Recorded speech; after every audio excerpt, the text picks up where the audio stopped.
Bharatiya Janata party મહિલા મોરચા દ્વારા કટોકટીના 50 વર્ષ પૂર્ણ થવા નિમિત્તે મૂક પાર્લામેન્ટનું આયોજન કરવામાં આવ્યું હતું। 25 જૂન 1975માં તત્કાલીન વડાપ્રધાન ઇન્દિરા ગાંધીએ દેશમાં આપાતકાલીન સ્થિતિનું સર્જન કર્યું હતું,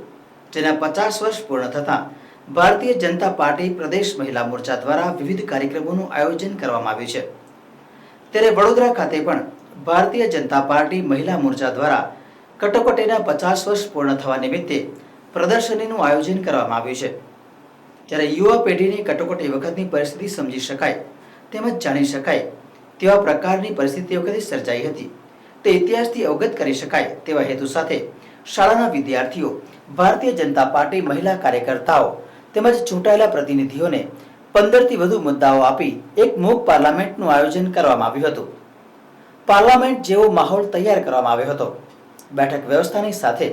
આ પ્રસંગે ભારતીય જનતા પાર્ટી ગુજરાત પ્રદેશ મહિલા મોરચાના પ્રમુખ પૂનમબેન સરવડા, પ્રદેશ મહિલા મોરચા મહામંત્રી સીમાબેન મોહિલે, વડોદરા મહાનગર ભારતીય જનતા પાર્ટી અધ્યક્ષ ડોક્ટર જયપ્રકાશ સોની, શહેરવાડી વિધાનસભાના ધારાસભ્ય મનીષાબેન વકીલ, સયાજીગંજ વિધાનસભાના ધારાસભ્ય કેયુર રોકડિયા, મહામંત્રી સત્યેન કોલાબકર, જશવંતસિંહ, રાકેશ સેવક સહિત ભારતીય જનતા પાર્ટી મહિલા મોરચાના પદાધિકારીઓ વિશેષ ઉપસ્થિત રહ્યા હતા।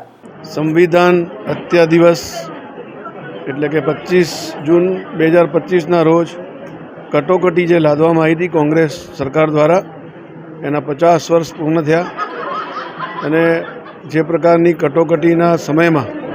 અત્યાચારો, દમન એવું શાસન જે રહ્યું એ શાસન અને સંવિધાનની જે પ્રકારની ગળું ગોંઠવામાં આવ્યું એના 50 વર્ષની ઉજવણીના ભાગરૂપે આજે યુવાનોને, આગામી પેઢીને જાણકારી મળે કે કટોકટી કેવા પ્રકારની લાદવામાં આવી હતી, કેવા પ્રકારના અત્યાચારો થયા હતા અને એક અલગ પ્રકારના નાટ્યાત્મક એવું મોક પાર્લામેન્ટના માધ્યમથી આજના યુવાનને જાગૃતિ આવે એ પ્રકારનો એક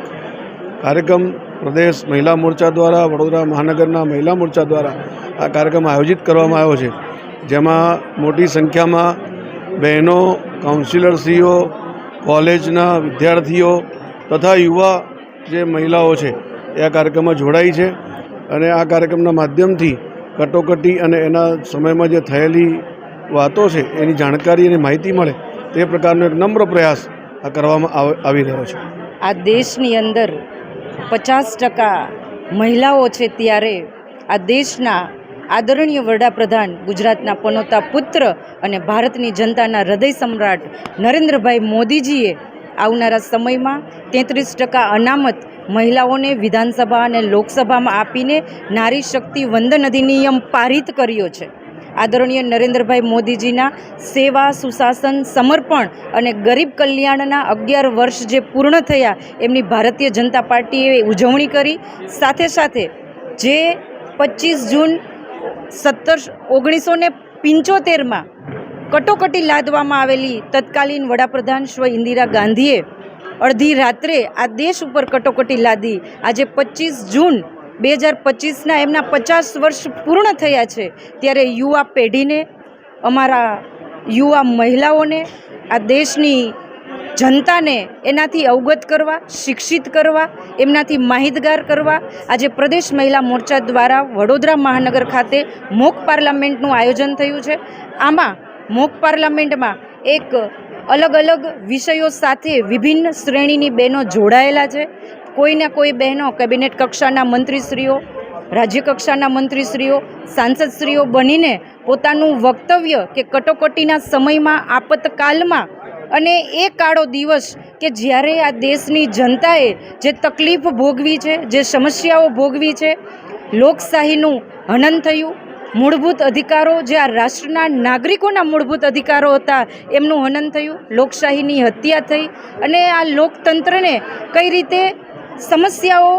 પેદા કરીને જેલ ભરવામાં આવી હતી એ તમામ મુદ્દાઓ સાથે મીડિયા ઉપર સેન્સરશિપ લાદવામાં આવેલી હતી, એ તમામ મુદ્દાઓ સાથે આજે બહેનોના આ સદનમાં વક્તવ્ય થવાના છે। અને આવી મોક પાર્લામેન્ટ કે આવનારા દિવસોમાં આદરણીય નરેન્દ્રભાઈ મોદીજીના નેતૃત્વમાં મહિલાઓ 33% સાથે વિધાનસભામાં અને લોકસભામાં પણ ઉપસ્થિત રહેવાની છે। ત્યારે